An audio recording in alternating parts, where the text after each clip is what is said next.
दंडवतम गोविंद गुरु बंधु अविजन सोए, पहले भये प्रणाम तिन नमो जो आगे होए।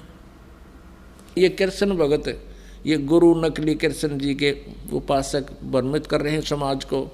कहते हैं कृष्ण ही तत्व है, श्री कृष्ण ही सब कुछ है, ये परम तत्व है, अविनाशी तत्व है।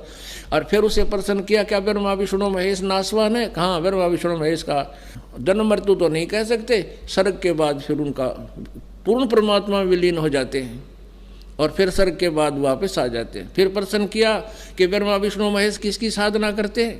कहते उस पूर्ण परमात्मा की साधना करते हैं। अरे विष्णु जो पूर्ण परमात्मा की साधना करते हैं तो फिर अखिल ब्रह्मांड का नायक क्यों हो गया यूँ?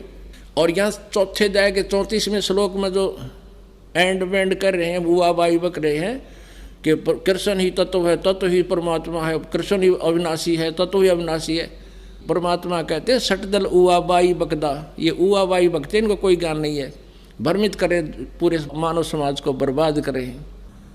परम पिता परमात्मा पूर्ण ब्रह्म, परम अक्षर ब्रह्म, सारी सृष्टि के रचनहार, कुल के मालिक कबीर साहेब कबीर परमेश्वर जी की असीम कृपा से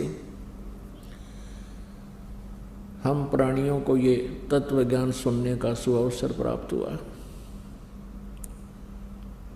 पुण्यात्माओं, हम एक भयंकर रोग से ग्रस्त हैं।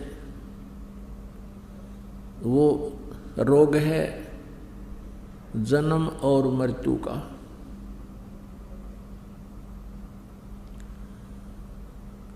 और इस रोग से कोई भी नहीं बचा है,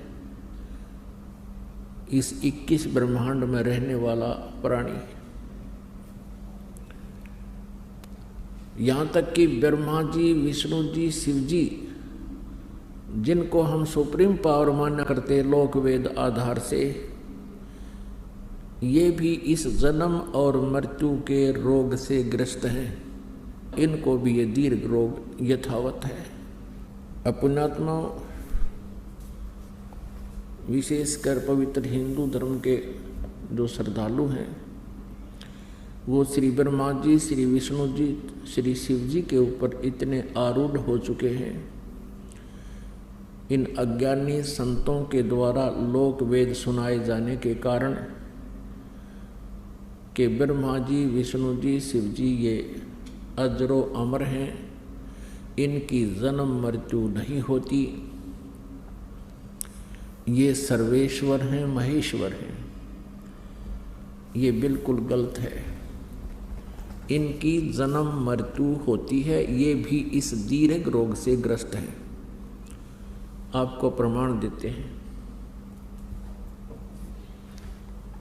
पुण्यात्माओं, एक ऐसा ये कुनीन टाइप ज्ञान है, ये तत्व ज्ञान, और इसको बच्चे जो होते हैं जीभ पर रखते ही थूक देते हैं। तो उसके लिए क्या करते थे, थोड़ी सी बूरा मिला करके बच्चे को वो कुनीन का चूर्ण बना करके तो वो गटका दिया करते हैं। फिर वो कुनीन अंदर जाने के बाद अपना पूरा काम करेगी। तो अब थोड़ी सी बूरा खिलाते हैं, क्योंकि ये जो दास ने कहा कि ब्रह्मा जी, विष्णु जी, शिव जी ये नासवान हैं, इनकी जन्म मृत्यु होती है, ये भी इस जन्म मृत्यु के दीर्घ रोग से ग्रस्त है। तो ये तक कुनीन है। अब थोड़ी सी बूरा खिलाते हैं, अब थोड़ा सा शुगर खिलाते हैं आपको, और शुगर के साथ ये कुनीन आसानी से गले उतर जाएगी। जिन सदग्रंथों को पवित्र हिंदू धर्म सर्वधार्य मानता है, उन्हीं सदग्रंथों में यानी इन भगवानों की जीवनी में ये विद्यमान है। अब देखिएगा श्रीमद् देवी भागवत, सचित्र मोटा टाइप, केवल हिंदी, गीता प्रेस गोरखपुर से प्रकाशित है। ये इसके संपादक कौन हैं? हनुमान प्रसाद पोदार, चिमनलाल गोस्वामी। प्रकाशक एवं मुद्रक हैं गीता प्रेस गोरखपुर, गोविंद भवन कार्यालय, कोलकाता का संस्थान। इसके 123 पृष्ठ पर देखिएगा। इस पवित्र सदग्रंथ के इस उल्लेख से कितना स्पष्ट होगा। तीसरा स्कंद श्री देवी भागवत। अब यहाँ विष्णु जी अपनी माता दुर्गा यानी अष्टंगी की स्तुति करते हुए क्या कह रहे हैं? तुम शुद्ध स्वरूपा हो, ये सारा संसार तुम ही से उद्भासित हो रहा है। मैं ब्रह्मा और शंकर हम सभी तुम्हारी कृपा से विद्यमान हैं। हमारा आविर्भाव और तिरोभाव हुआ करता है। हमारा तो आविर्भाव माने जन्म और तिरोभाव माने मृत्यु हुआ करता है। केवल तुम ही नित्य हो, जगत जननी हो, प्रकृति और सनातनी देवी हो। ये प्रकृति शब्द याद रखना है, दुर्गा को कहते हैं प्रकृति भी।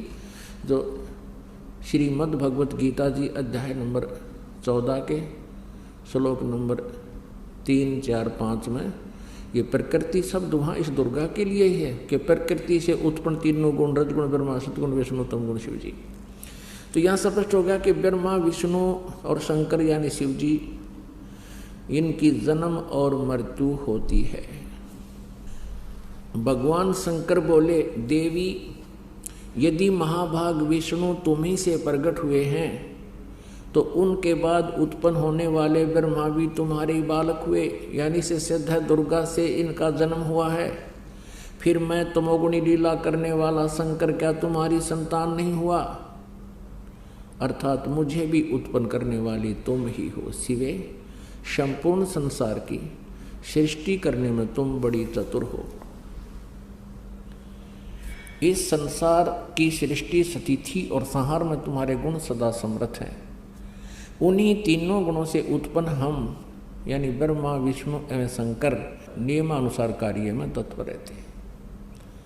तीनों गुणों रजगुण, सतगुण, तमगुण। रजगुण ब्रह्मा जी, सतगुण विष्णु जी, तमगुण शंकर जी, ये भी सिद्ध हो गया। हमारे पवित्र सदग्रंथ जो इनकी जीवनी है भगवानों की, उस जीवनी में स्पष्ट है कि ये नाशवान है, ये स्वयं स्वीकार करते हैं हमारा जन्म मृत्यु होता है, हम अविनाशी नहीं हैं। अब इनका पिता कौन है? क्योंकि माता वाला कंसेप्ट तो क्लियर हो गया। अब इनका पिता कौन है? ब्रह्मा, विष्णु और शिव का ये काल रूपी ब्रह्म है। इसके लिए भी आपको थोड़ा सा कंसेप्ट क्लियर करते हैं। अब देखिएगा श्री शिव पुराण, गीता प्रेस गोरखपुर से प्रकाशित है। श्री संक्षिप्त श्री शिव पुराण, सचित्र मोटा टाइप, केवल हिंदी। संपादक हनुमान प्रसाद पोदार और प्रकाशक में मुद्रक हैं गीता प्रेस गोरखपुर, गोविंद भवन कार्यालय, कोलकाता का संस्थान। इसके 98वें पृष्ठ से हम पढ़ेंगे। ये रुद्र संहिता संक्षिप्त शिवपुराण 98 पृष्ठ, 98वें पृष्ठ पे, यहाँ देखिएगा नीचे। अपने पुत्र नारद की यह बात सुनकर लोक पितामह ब्रह्मा वहाँ इस प्रकार बोले। ये अध्याय 5 समाप्त हुआ रुद्र संहिता का। 6ठे अध्याय में ब्रह्मा जी ने कहा, ब्रह्मन देव शिरोमणे, तुम सदा समस्त जगत के उपकार में ही लगे रहते हो। तुमने लोगों के हित की कामना से बहुत उत्तम बात पूछी है। जिस समय समस्त चराचर जगत नष्ट हो गया था, सर्वत्र केवल अंधकार ही अंधकार था। बस उस समय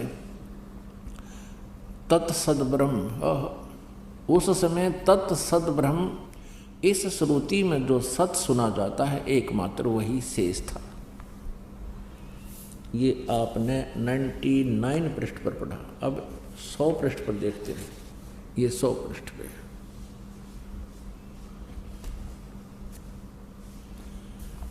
जिस परब्रह्म के विषय में ज्ञान और अज्ञान पूर्ण यानी झूठी साची ब्रह्मा जी इनके सबसे बड़े वक्ता हैं इस ब्रह्मांड के। और ब्रह्मा जी के कह रहे हैं कि जिस परब्रह्म के विषय में ज्ञान और अज्ञान से पूर्ण उक्तियों द्वारा इस प्रकार विकल्प किए जाते हैं, यानी कुछ सच्चे कुछ झूठे, उसने कुछ काल के बाद द्वितीय की इच्छा प्रकट की।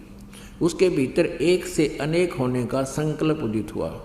तब उस निराकार परमात्मा ने अपनी लीला शक्ति से अपने लिए मूर्ति की कल्पना की।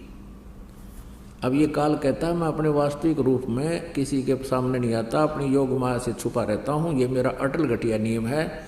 तो ये क्या करता है, किसी को ब्रह्मा रूप में, किसी को विष्णु रूप में, किसी को शिव रूप में दर्शन कर देता है। यहाँ देखना,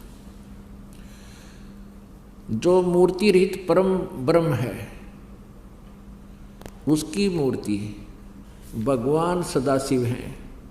अर्वाचीन और प्राचीन विद्वान उन्हीं को ईश्वर कहते हैं।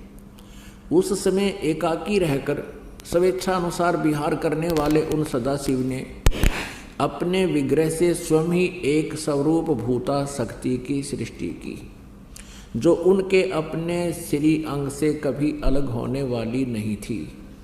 उस पराशक्ति को प्रधान प्रकृति गुणवती माया बुद्धि तत्व की जननी तथा विकार रहित बताया है। अब ये काल के शरीर से निकली थी दुर्गा, उसकी महिमा ये कबीर परमेश्वर से सुनी हुई ब्रह्मा जी बोल रहे हैं, कुछ सच्ची कुछ झूठी, कुछ आप मिलावट करके। फिर भी यथार्थ ज्ञान से हम इसको शुद्ध कर लेंगे कबीर परमेश्वर की वाणी से। वह शक्ति अंबिका कही गई है, उसी को प्रकृति, दुर्गा को प्रकृति भी कहते हैं, ये याद रखना। सर्वेश्वरी त्रिदेव जननी, तीनों देवता ब्रह्मा जी विष्णु जी शिव जी की माता उत्पन्न करने वाली जननी, नेता और मूल कारण भी कहते हैं। सदाशिव द्वारा प्रकट की गई उस शक्ति के 8 भुजाएं, ये क्लियर हो गया। ये अष्टंगी, ये दुर्गा है और ब्रह्मा विष्णु महेश तीनों देवताओं की जननी है। आगे देखो, नाना प्रकार के आभूषण उसके श्री अंग की शोभा बढ़ाते हैं। वह देवी नाना प्रकार की गतियों से संपन्न है और अनेक प्रकार के अस्त्र शस्त्र धारण करती है। इति सिद्धम के काल के शरीर से ये दुर्गा निकली। अच्छा, एकाएकनी होकर भी वह माया संयोग वसात अनेक हो जाती है। और वे दो सदाशिव हैं, ये काल रूपी ब्रह्म सदाशिव ब्रह्मा विष्णु महेश से जो अलग है, उन्हें परम पुरुष ईश्वर शिव शंभु और महेश्वर कहते हैं। ये ब्रह्मा जी की सोच है, ब्रह्मा जी का ज्ञान है, ये ध्यान रखना। अब 101 पृष्ठ पे यह देखना, अब ये प्रकरण चल रहा है इस काल रूपी ब्रह्म का। वे जो सदाशिव हैं उन्हें परम पुरुष ईश्वर शिव शंभु और महेश्वर कहते हैं। वे 101 पृष्ठ पा गया। वे अपने सारे अंगों में भस्म रमाए रहते हैं। उन काल रूपी ब्रह्म ने, काल रूपी ब्रह्म कहो, शरपुरुष कहो, इसको ब्रह्म कहो, ये सदाशिव यानी शिव रूप में प्रकट होकर के ब्रह्मा विष्णु महेश की ये उत्पत्ति की जानकारी यहाँ पर हो रही है। उन काल रूपी ब्रह्म ने, यानी इस जो गीता ज्ञान देता है ये काल रूपी ब्रह्म ही है, श्री कृष्ण जी में प्रवेश करके बोल रहा है। उन काल रूपी ब्रह्म ने एक ही समय शक्ति के साथ, नाथ नहीं है, शक्ति के साथ शिवलोक नामक अक्षेत्र का निर्माण किया था। उस उत्तम अक्षेत्र को काशी कहते हैं। वे प्रियतम रूप शक्ति और शिव, प्रियतम पति पत्नी रूप में शिव, शक्ति और शिव, दुर्गा और ये काल रूपी ब्रह्म जो परमानंद स्वरूप है, उस मनोर अक्षेत्र में नित्य निवास करते हैं। आगे देखो, देव से एक समय उस आनंद वन में रमण करते हुए शिवा और शिव के मन में, दुर्गा और काल के मन में, इस काल रूपी ब्रह्म के मन में यह इच्छा प्रगट हुई। यहाँ शिवा इसलिए करेंगे, पार्वती रूप बना कर रखता अपनी पत्नी को, जब ये स्वयं शिव रूप में होता है। शिवा और शिव के मन में यह इच्छा हुई कि किसी दूसरे पुरुष की सृष्टि करनी चाहिए, यानी कोई बच्चा उत्पन्न करना चाहिए, जिस पर यह सृष्टि संचालन का महान भार रखकर हम दोनों केवल काशी में रहकर स्वेच्छा अनुसार विचरें और निर्वाण धारण करें। ऐसा विचार निश्चय करके शक्ति सहित सर्वव्यापी परमेश्वर शिव ने अपने वाम भाग के 10वें अंग पर अमृत मल दिया। फिर तो वहाँ से एक पुरुष प्रकट हुआ। पुण्यात्माओं, अब यहाँ ये स्पष्ट कर दिया है कि उन्होंने पति पत्नी व्यवहार किया, वहाँ से एक पुरुष यानी एक पुत्र उत्पन्न हुआ। यहाँ देखना, ये 102 पृष्ठ पर हम पढ़ेंगे।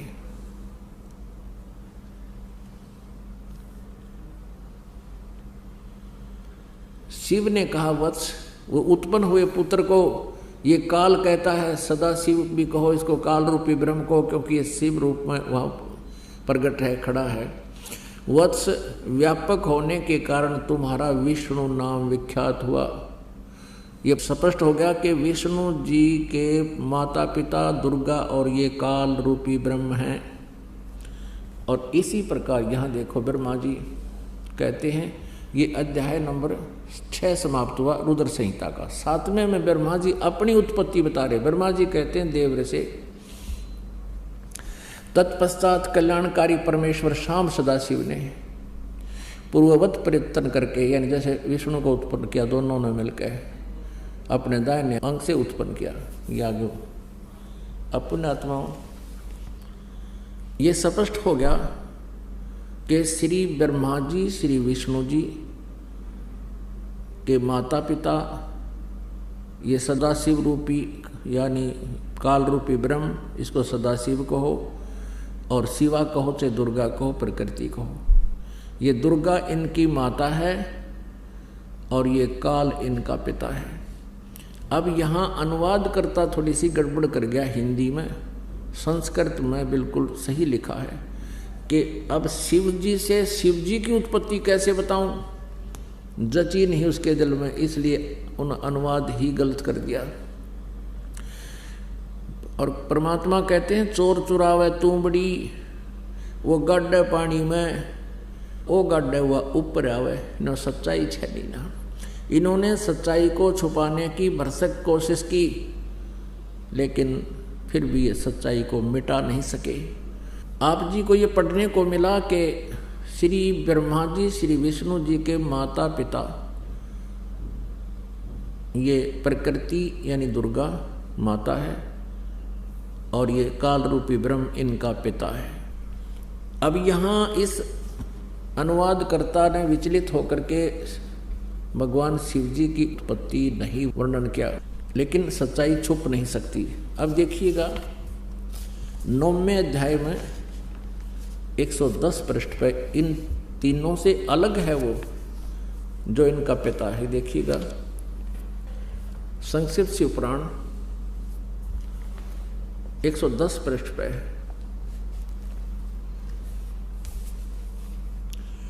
ये 9वां अध्याय है रुद्र संहिता का। ये रुद्र संहिता ही चल रही है,